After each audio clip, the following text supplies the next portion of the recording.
दोस्तों, आज प्रस्तुत है दी ब्लैक टाइम। ये एक और चित्र है दोस्तों।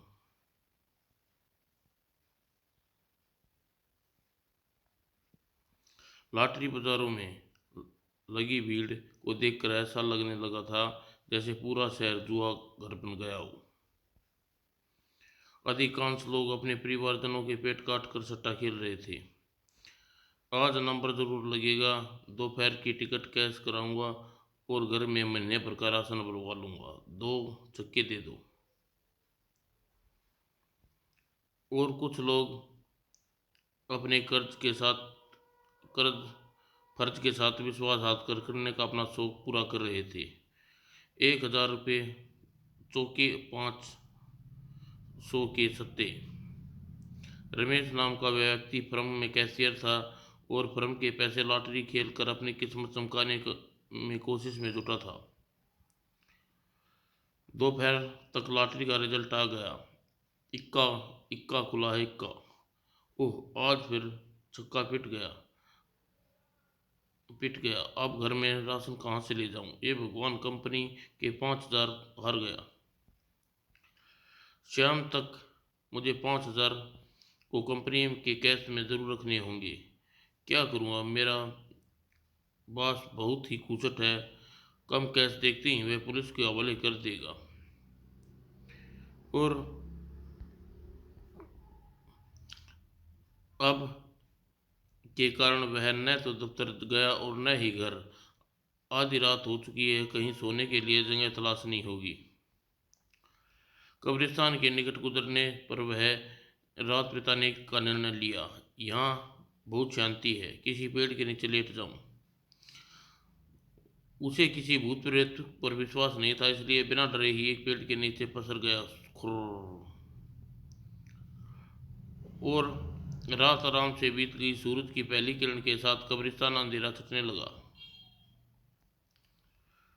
पूरी पूरी तरह जाग उजाला हो गया। फटाक अखबार कब्रिस्तान में कोना फकरा और फेंक गया। प्रथम पृष्ठ पर देखकर चौंका। जनवरी, बुधवार। लेकिन आज तो मंगलवार है। 3 जनवरी तो कल है। जनवरी थी, जन सोमवार था और अच्छी तरह याद है। पिछले पृष्ठ पर लॉटरी का रिजल्ट देखा छपे थे। राजस्थान में तिग्गी, हरियाणा में चौका। ओह, कुछ लोग कब्रिस्तान में एक लाश के साथ वहां प्रविष्ट हुए। अपने मन में शंका मिटाने के लिए एक व्यक्ति के निकट पूछा, आज कौन सी तारीख है? 3 जनवरी। लेकिन मेरे पास तो 4 जनवरी का अखबार है, ये देखो। यहाँ अखबार पढ़ने नहीं आया, अपने काम से करो। वे लोग आगे चले गए। तभी रमेश को लगा जैसे उस पर कान में फुसफुसा रहा हो। तुम्हारे हाथ में भविष्य का अखबार है। कब्रिस्तान में प्रत्येक प्रविष्ट होने वाला यह अखबार दिन दिन आगे की खबर देता है। कौन? लेकिन वहां कोई नहीं था। घबरा कर रमेश ने कब्रिस्तान से बाहर निकल आया। रास्ते में उसने कुछ लोग दिन की तारीख के विषय में पूछा। आज मंगलवार है भाई, 3 जनवरी 1995। कमाल है।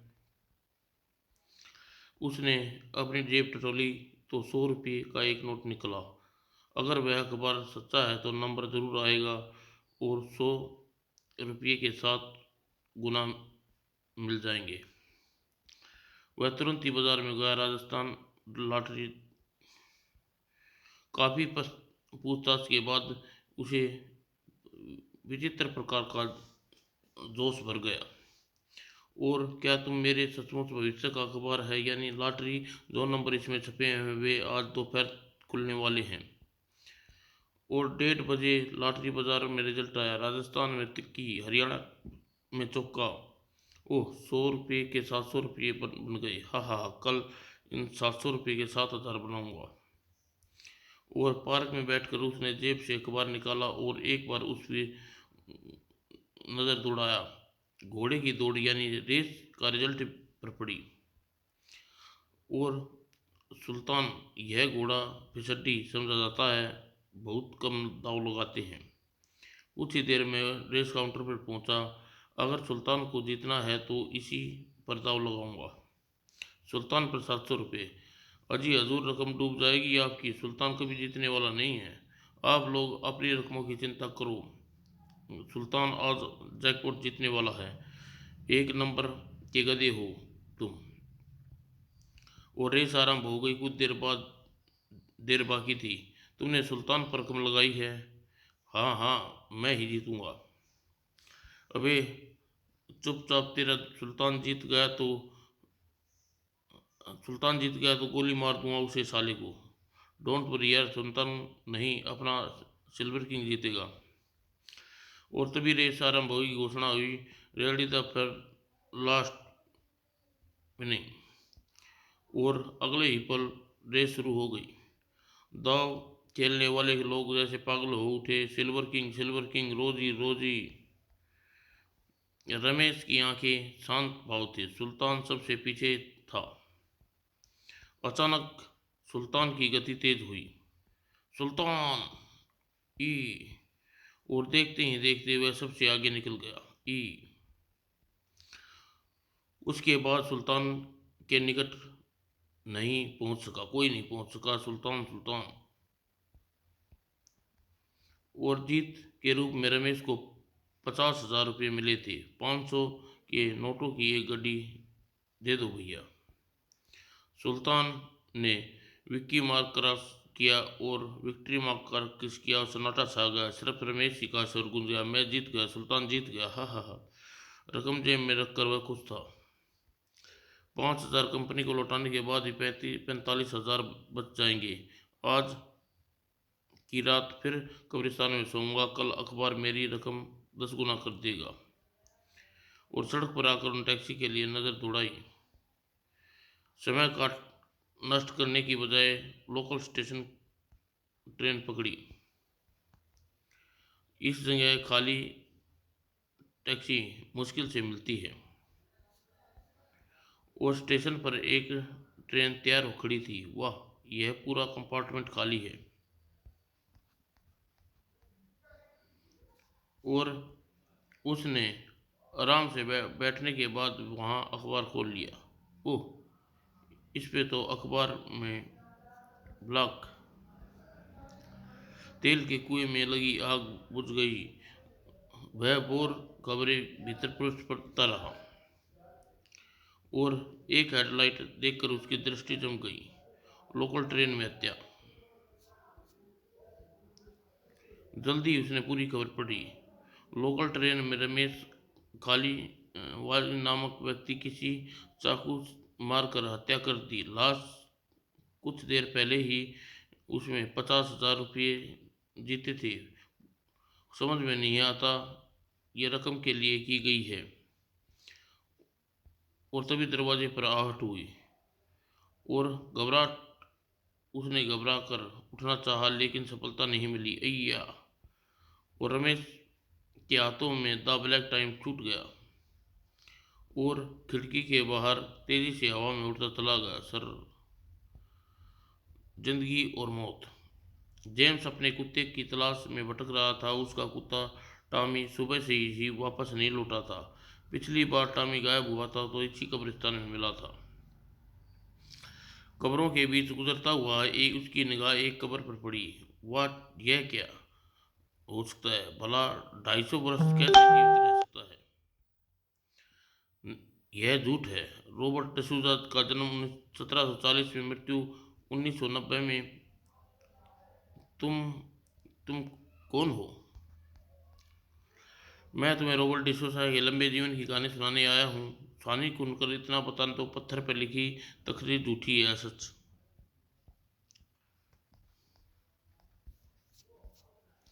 रॉबर्ट डिसूजा 10 शताब्दी में लंदन के सबसे धनवान व्यक्ति व्यापारी थे। एक बार उन्हें सख्त बीमार हो गए। अपनी बीमारी का इलाज है सर, अफसोस है कि के साथ कहना पड़ रहा है, यह 6 महीने से अधिक जीवित नहीं रहोगी। नहीं नहीं, यह नहीं हो सकता। मैं धनवान व्यक्ति हूँ, महीनों महंगी दवाई खरीद सकता हूँ, बीमारी का कोई इलाज तो होगा। इस समय तो इस शायद 150 200 वर्ष के बाद इस बीमारी की कोई इलाज निकल आए तो फिर ठीक है, मैं 200 वर्ष से अपनी बीमारी का इलाज कराऊंगा।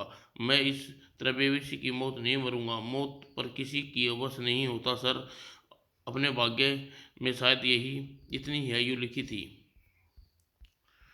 लेकिन रॉबर्ट डिसूजा कुछ और ही सोच रहा था। उसी रात वह शहर के बाहर पड़ाव डाले मिस्र के बंजारों के खेमे में गया। मेरा नाम रॉबर्ट डिसूजा है, क्या तुम मेरे एम्पिस वॉच जादूगरनी? हाँ, मैं जानती हूँ कि तुम यहाँ क्यों आए हो। भीतर चलो। तुम्हारी मनोकामना मेरे रूप में बाबा मुश्ताक वाली बात पूरी कर सकते हैं।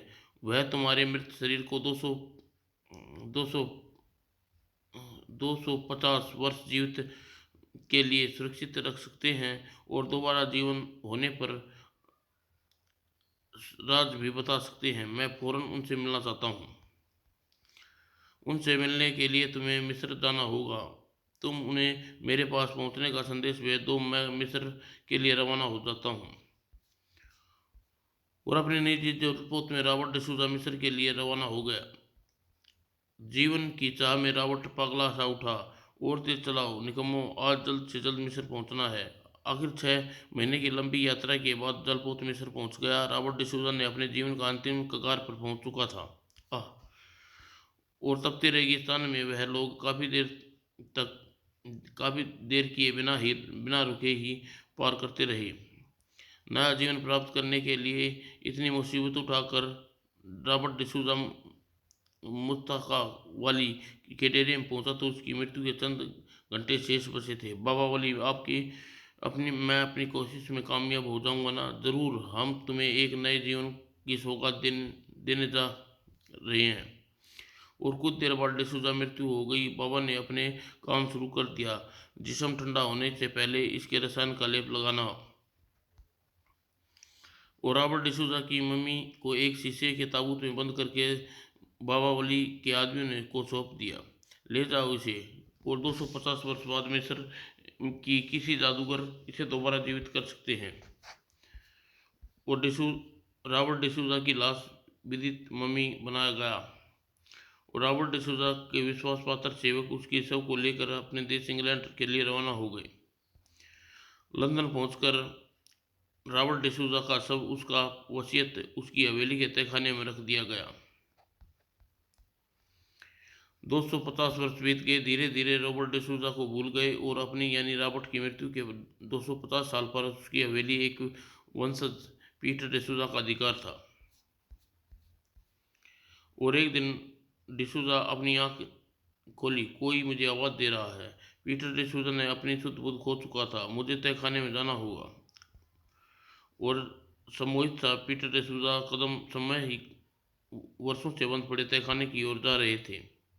तहखाने में रखा ताबूत पीटर डिसूजा को जबरदस्त झटका लगा। ओ गॉड, यह किसकी लाश है? जैसे ही पीटर डिसूजा वसुता वसीयतनामा पढ़ा, वह प्रत्येक उसके नेत्र फैल गए। ओ गॉड, इसमें तो लिखा है यह मेरे पूर्वज की रॉबर्ट डिसूजा की लाश है और 250 वर्ष पर मिस्र के जादूगर ने दोबारा जीवित किया जा सकता है। अगले ही दिन पीटर डिसूजा ने मिस्र का एक जादूगर की सेवा प्राप्त करी। हाँ, मैं इसे जीवित कर सकती हूँ। और वह जादूगरनी ने अपना काम आरंभ कर दिया। लुक लुक लहा कामानो बका। और तुरंत ही वह सारी घटना घटी। ओ गॉड, मौत का तो कोई नहीं हरा सकता। मूर्ख जीवित के बाद भी लौट आया है। बको मत, अब मैं नहीं मरूंगा। अपनी बीमारी का इलाज करवाऊंगा। लेकिन मेरी बात सुनिए। हट जाओ पहले, मुझे यहाँ नई दुनिया देखनी है। और पीटर को धकेल कर रॉबर्ट डिसूजा तहखाने से बाहर निकला। हाँ, 250 वर्ष का बाहर की दुनिया देखूंगा। वह सीधा अस्तबल में पहुंचा। रॉबर्ट डिसूजा यह नहीं जानता था 250 वर्ष बाद दुनिया इस बहुत से बदल चुकी है। यह क्या? नई दुनिया देखने के शौक में उसने अपने घोड़े को ऐड लगाई और उसका घोड़े को नहीं मोटर दौड़ती रही। धड़ाम। इस प्रकार डिसूजा का अंत हुआ और उसे समझ आ चुका था मौत अजय है और मौत को कोई नहीं हरा सकता। लेकिन आप यह कैसे जानते हैं?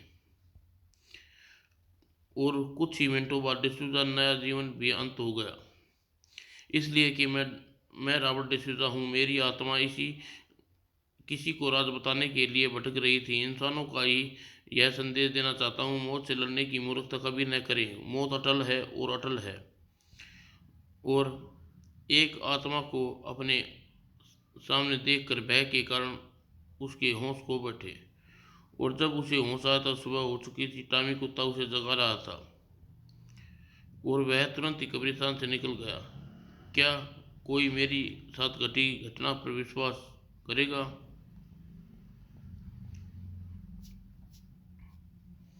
काला इंसाफ। ओम प्रकाश उर्फ ओमी एक पेशेवर कथित हत्यारा था। आओ आज भी उसे एक इंसान की लिखना सीखा और सख्त समस्त कर डाली। उसने दुर्भाग्य में कुछ गली वालों ने वहां लिए निकलाए। खून खून खून, उप यह क्या, कहाँ से आ मरे? और उसके पास भागने के सिवाय कोई दूसरा रास्ता नहीं था। शायद इन लोगों ने मुझे पहचान लिया है। अब कुछ दिन मुझे अंडरग्राउंड रहना पड़ेगा। और कुछ दिनों के लिए शहर छोड़ने का निर्णय कर लिया। अगली ही सुबह वह बस द्वारा कालागढ़ नामक कस्बे की ओर निकट पहुंचा। इस क्षेत्र में 10-15 दिन दिन छुप कर रह सकता हूँ। कस्बे में घूम फिरने के बाद जंगल से निकल गया। वहाँ वीरान मकान देखा। कस्बे के बाहर एक सराय थी। सराय में बूढ़ा मालिक देखकर खुश हुआ। यहाँ रुकोगे बाबूजी, कमरा तैयार कर दूँ? अभी नहीं, पहले कस्बे का एक चक्कर लगाऊं। जंगल के बीच में किसका मकान है?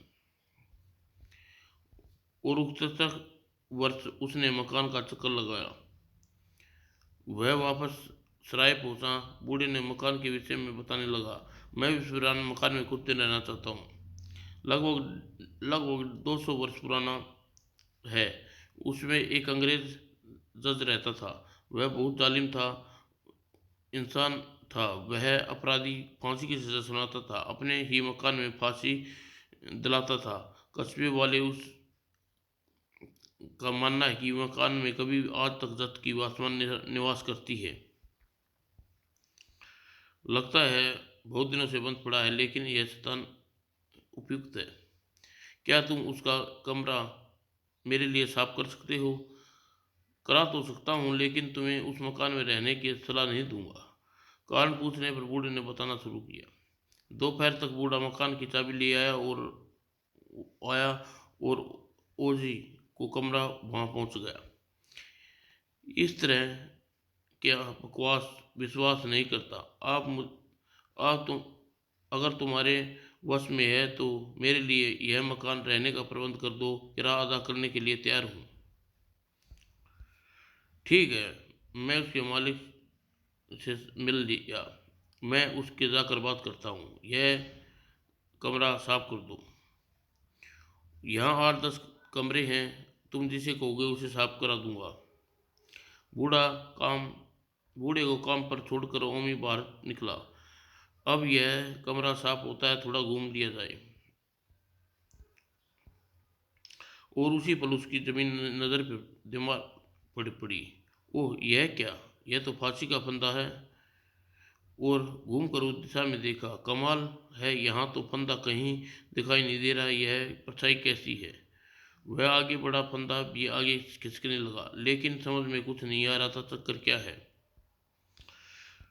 सूरज डूबने के लगा, फंदे की परछाई भी गायब होने लगी। यह शायद मेरा वहम था। शायद हत्या के आरोप में फांसी से बचने के लिए सोते रहने के कारण वह फंदा दिखाई दिया। अंधेरे फैलने लगा तो वह वापस मकान की ओर बढ़ा। बूढ़ा उसकी प्रतीक्षा में बैठा था। वह आतिशदान की तरफ बढ़ा। छत पर रस्सी रस्सी टकराई। यह रस्सी के यह रस्सा कैसा है बड़े मियाँ?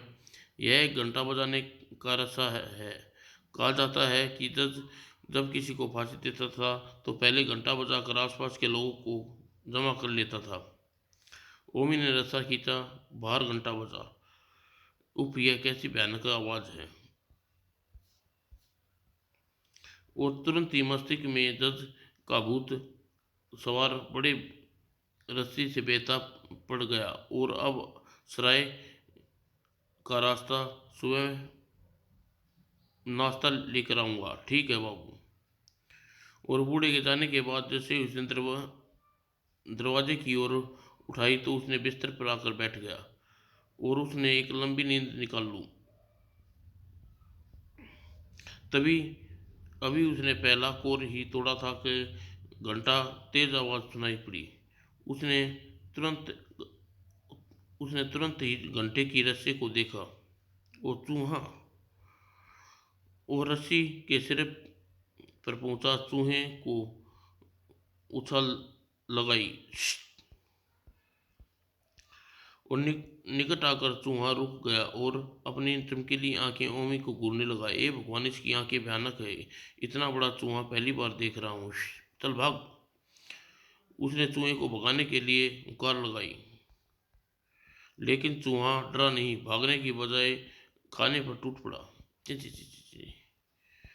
और ओमी ने ट्रे पर ठोकर जमाई। तेरी तो ऐसी की तैसी। चूहे को मारने के लिए ओमी पीछे लपका। कुर्सी पर चढ़कर चूहे ने कानस में छलांग लगाई। छोड़ूंगा नहीं। और हाथ आजा, मार डालूंगा। ओमी ने निकट पड़े पहुंचा तो चूहा फ्रेम में घुस गया। भाग गया साला। देखते देखते पूरा चित्र में बदल गया। यह एक जज का चित्र था। तभी रखे फ्रेम में चित्र उभरने लगा। हे राम, यह मेरा वहम है। चित्र पहले से ही यहाँ होगा। चूहे के चक्कर में मैंने इसे देखा नहीं होगा। जज वह डरपोक या कायर नहीं था, इसलिए उस घटना का महत्व न देने पर अपने बिस्तर पर पहुंचा। और साले चूहे ने खाना खराब कर दिया। अब भूखा ही सोना पड़ेगा। सूर्योदय से पहले उसके छाती पर दबाव महसूस करने लगा और कुछ देर में करवट बदल कर रहने के बाद वह सो गया। वह हड़बड़ा कर उठा। तेरी तो।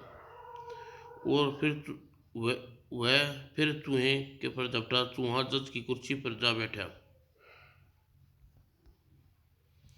इस बार चूहा भागा नहीं, बल्कि कुर्सी के गद्दे पर बैठकर भयंकर आंखों से घूरा। चर। उफ, यह मुझे हमला करना चाहता है। मैं यहाँ तुम्हारे सामने हूँ।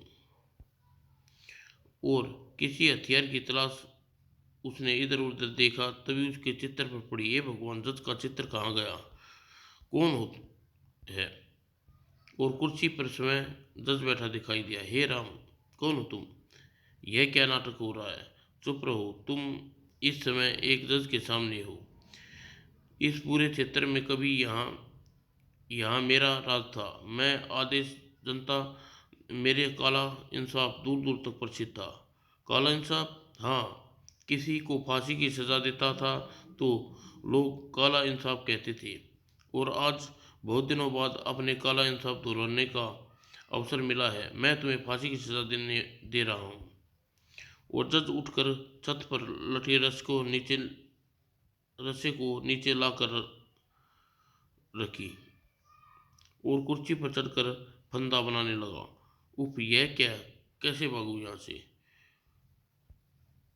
जज की हरकत देख रोमी का दिल भाग जाने को कर रहा था। आश्चर्य, उसका शरीर जड़ हो गया था। उसके सिर्फ मस्तिष्क काम कर रहा था। वह सब देख समझ रहा था, लेकिन हिल पा नहीं रहा था। और जज जब कुर्सी से उतर कर निकट आया तो भारी भरकम ओमी को उसने गोद में उठा लिया। और ओमी कुर्सी पर खड़ा कर जज उसके गले में फंदा डाल दिया। कहकर जज ने उसे निज कुर्सी से धकेल लिया और मकान की छत पर अटका वह घंटा आवाज बजने लगा। टन टन टन टन। सूर्योदय हो चुका था। सराय का बूढ़ा मालिक अपने नौकर के साथ ओमी को नाश्ता देने लेकर आ रहा था। ओह, यह तो घंटे की आवाज़, भयानक आवाज़ है। और उन्होंने उस मकान में प्रवेश किया तो की हर ओमी को इस तरह हर मदद से दूर जा चुका था। प्रवेश किया तब तक ओमी हर तरह की मदद से दूर जा चुका था। इस घटना के बाद क्षेत्र में रहस्यमय जज का काला इंसाफ फिर से चर्चा का विषय बन गया। भूत बंगला। ताबूत का ढक्कन भयानक आवाज के साथ खुल गया और फिर पूरा ढक्कन ऊपर उठ गया और टीवी पर यह हर धारावाहिक देखते ही राकेश के रोंगटे खड़े हो चुके थे। यह पिशाच इंसानी खून की तलाश में निकलेगा। और अचानक ही वह पीछे एक डरावना सा स्वर गूंजा, मैं बहुत भूखा हूँ बाबा। कौन? कमरे की खिड़की पे चेहरे को देखकर राकेश वैसे कूद उठा, भूत भूत भूत। तभी वह चेहरा बोल उठा, भगवान के नाम पर कुछ दे दे बाबा, बहुत भूखा हूँ। पहले राकेश का पारा हाई हुआ, वह खिड़की की ओर लपका, ओए बूढ़े, मुझे डराता है, तेरा सिर फोड़ दूंगा, दया कर बाबा, बस एक रोटी दे दे, दफा हो जा। गुर्र। और जाता हूँ बाबा, भगवान तेरा भला करे। साले, मेरी फिल्म का सत्यानाश कर दिया। और तभी राकेश की मम्मी कमरे में आई। किसे डांट रहा था रहे हो राकेश? एक गंजा भिखारी रोटी मांगने आया था, तुमने उसे डांटा, वह बुरी आदत है बेटा। आखिर तुम भी गरीब कमज़ोर लोगों को बुरा व्यवहार करते हो। मुझे बाद में लेक्चर देना माँ। उत्तर देकर टीवी के सामने जा बैठा। वास्तव में राकेश अक्खड़ और कठोर स्वभाव का बालक था। किसी को दुख पहुंचाकर उसे खुशी में महसूस होती थी। गरीब इंसानों को, बेजुबान वह जानवरों को उसकी हावी थी। ए आह, मिल गया शिकार। और इन्हीं गंदी आदतों से मम्मी डैडी बहुत डांटते थे, मगर राकेश डांट का कोई असर नहीं होता था। कड़ाक आह। फिर राकेश फिर उसी दिन राकेश बाहर घूमने के लिए निकला। अरे, यह तो वही भिखारी है, मजा सिखाता हूँ। और अगले ही पल और भिखारी, बचाओ। और भिखारी ने दौड़ लगाई, भाग साले। और राकेश कुछ समय बाद घर पहुंचा, पता ही नहीं है। और डैडी, आज का अखबार मेला देखने चलोगे? शाम को मेला देखने चलोगे? अरे, उस मेले में बैठने के लिए ही क्या? अरे, उस मेले में देखने के लिए है ही क्या? भूत बंगला है डैडी, मेरे दोस्त ने बताया है, मेले में ज़बरदस्त आइटम है। शाम को मेले में रवाना हुएगी। अरे, यह भीड़ कैसी है जिसे राकेश के डैडी ने मेले में चलने के लिए तैयार किया। और वो भीड़ में घुस गई। ओह, यह तो वही भिखारी है। यह कौन है भाई?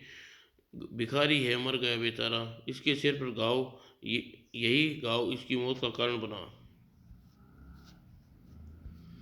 और फिर राकेश भैंस सी लहर दौड़ी, इसके सिर पर तो मेरा पत्थर लगा था। उसकी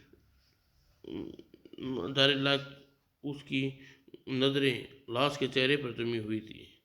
अचानक ही उसे लगा जैसे आवाज खोली, कातिल हत्यारे। बुरी तरह घबरा गया राकेश। डैडी डैडी, ये जीवित है? नहीं नहीं बेटा, यह बेचारा मर चुका है।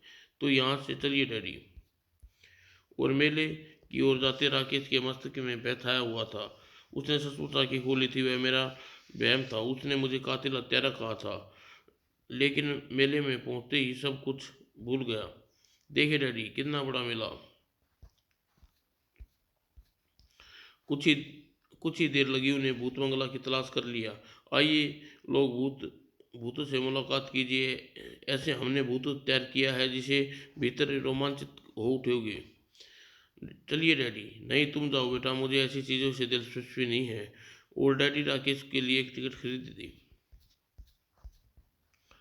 और एक बार में केवल एक ही व्यक्ति देख सकता है। मोहन कह रहा था कि भीतर जाकर बहुत मजा आता है। राकेश ने उसका नंबर आया। भीतर जाकर उसे नौजवान दिखा। मुझे सब पता है। और भीतर कदम रखा और भीतर एक अजीब सा संगीत गूंज उठा, वातावरण में हॉरर फिल्म जैसा। हाँ हाँ, नकली ढांचा। राकेश ने तनिक भी भयभीत नहीं हुआ। ई फिर फिर उसने दूसरे चैम्बर में जाने के लिए दरवाज़ा खोला। कुछ क्षण के लिए वह डर गया, लेकिन उसके भय समाप्त हो गया। यह नकली भूत है। और आगे एक प्रतिमा के सामने, ओह! कुछ क्षण बाद वह रुक कर आगे बढ़ा। अरे कौन? उसने घूमते ही उसकी निगाह चेहरे पर जम गई। उह! राकेश के सूखे पत्ते की तरह कांप गया। नहीं नहीं, यह नहीं हो सकता। हा हा हा हा। और अगले ही पल, कातिल हत्यारे, तुम मेरे कातिल हो। ई! राकेश ने जोरदार झटका देकर समय को बचाया। डैडी ने आगे आकर उसे संभाला। क्या हुआ राकेश? डैडी, भीतर भिखारी का भूत है, वो मेरा गला पकड़ रहा है। यह बेचारा डर गया है भाई साहब, इसे घर ले जाओ। चलो राकेश। और वे मेले से निकल आए। मुझे बताओ क्या बात है, भिखारी के मस्तिष्क पर क्यों छाया हुआ है? राकेश ने अपने डैडी को साफ बात बता दी। इस कार से भिखारी को की मौत में तुम्हारे कारण हुई है। हमें इसलिए तुम्हें समझाते थे, गरीबों को मत सताओ। तुम एक बड़े पाप का भागीदार बन चुके हो जिसे भिखारी की आत्मा तुम्हारे पीछे लग गई है।